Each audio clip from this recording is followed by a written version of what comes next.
अस्सलाम वालेकुम। आज हम एक YouTube वीडियो के ट्रांसक्रिप्ट पर थोड़ी गहराई से बात कर रहे हैं। जी। ये राजस्थान के जहाजपुर से सूफी नसीब साहब रज़ाकी का बयान है। हाँ, भीलवाड़ा जिले में। बिल्कुल। और इसमें वो अपने पीर ख्वाजा सूफी अब्दुल रज़्ज़ाक शाह रहमतुल्लाह अलैह से जुड़े कुछ हैरत अंगेज वाक़यात बता रहे हैं, जिन्हें वो करामात मानते हैं अपने यकीन के मुताबिक। जी। तो हमारा मकसद है कि इन बयानों को समझें जैसे वो बयान किए गए हैं। बिल्कुल। और ये हमें आस्था, बरकत और पीर मुरीद के रिश्ते के बारे में स्रोत के नजरिए से कुछ सोचने पे मजबूर करता है। तो चलिए पहला वाकया लेते हैं। ये खाने में बरकत से जुड़ा है ना? हाँ, ये बड़ा दिलचस्प जिक्र है। जहाजपुर में कोई महफिल थी और नसीब साहब के पास खाना बस 2-3 लोगों के लिए ही था। जी, बहुत कम। और तभी पीर साहब का पैगाम आया कि मेहमान आ रहे हैं। हाँ, कि देवली से कोई 8-10 मेहमान और आ रहे हैं और खाना साथ ही खाएंगे। लोग जाहिर है, लेकिन बयान कहता है कि पीर साहब ने कहा भाई फिक्र मत करो। और फिर क्या हुआ? फिर तो बयान के मुताबिक तकरीबन 15-16 लोगों ने खाना खाया उसी खाने में से। उसी थोड़े से खाने में से? जी हाँ। और कमाल ये कि खाना फिर भी बच गया। वाकई? हाँ, इसे पीर साहब के करम और उनकी मौजूदगी की बरकत बताया गया है। ये आस्था की शक्ति दिखाता है, मतलब मानने वालों के लिए। बिल्कुल। इसमें एक शेर भी है जिसका जिक्र है। हाँ, बताइए जरा। बयान में कहा गया, तेरे करम के सदके ये करामात होती रही है, लंगर में हर जगह यूं ही बरकत होती रही है। अच्छा, मतलब ये कोई एक बार की बात नहीं बल्कि एक सिलसिला सा है उनके नजदीक। जी जी, ये उनके यकीन को पुख्ता करता है। ठीक है। अब दूसरा वाक्य लेते हैं।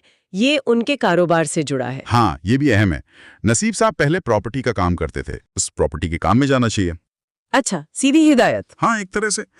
और नसीब साहब ने ये बात मानी। और नतीजा क्या फर्क पड़ा? बयान के मुताबिक बहुत फर्क पड़ा। उन्हें कारोबार में काफी फायदा हुआ। जैसे? बताया गया कि 2 मकान बने, कोई जमीन का पुराना मसला था वो भी हल हो गया।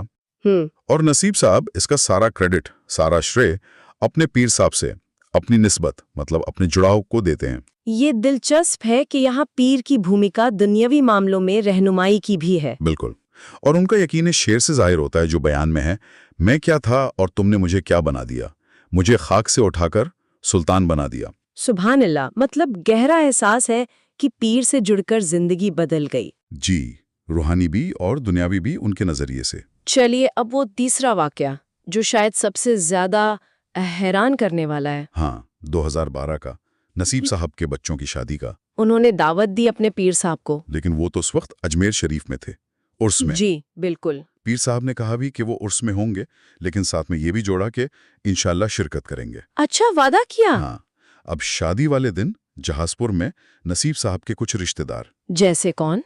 बयान में उनके बड़े भाई और फूफा जी का जिक्र है। उन्होंने बाकायदा पीर साहब को शादी में आते और जाते देखा। लेकिन हाँ, पीर साहब तो अजमेर में थे, ये कैसे मुमकिन हुआ? कहाँ गए थे नसीब बाबा?